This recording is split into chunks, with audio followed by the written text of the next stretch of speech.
Hey, it's Ross Nickerson. Today I'm going to show you a little bit about vamping and playing backup on the 5-string banjo, just to get you started here. I'll give you an example.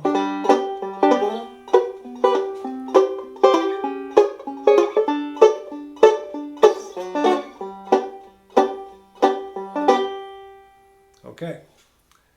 Now, the key to this is to accent the second and fourth beat of the measure, which is... That's the most important thing of what you're doing. I mean, you could really leave the bass note out and you just go.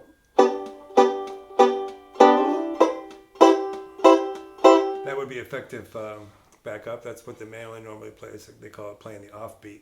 But when you're doing this, the technique on the banjo is you sustain this. You're playing a full F-shaped type chord here at the G chord at the 5th fret there.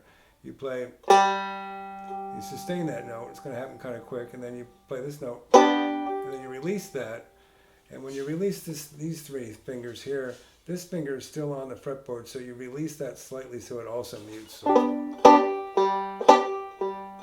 other words, you sustain that note, pinch these notes, and then release the whole thing.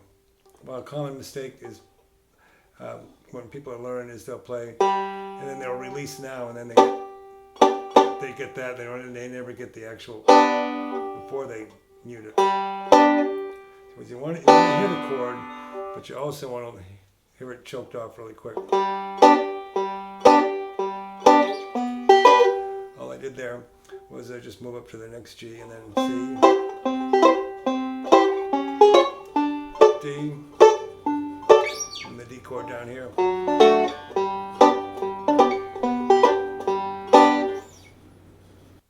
Okay, the right hand technique on this is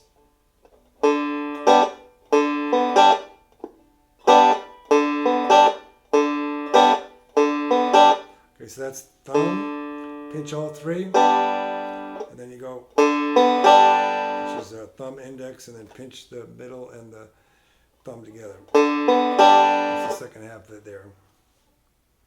Author of over 20 books and DVDs, including the Mel Bay Banjo Encyclopedia, Ross Nickerson is your one-stop shop for banjo. Go to banjoteacher.com, look into our membership packages, or give Ross a call at 1-727-248-8300 for more information.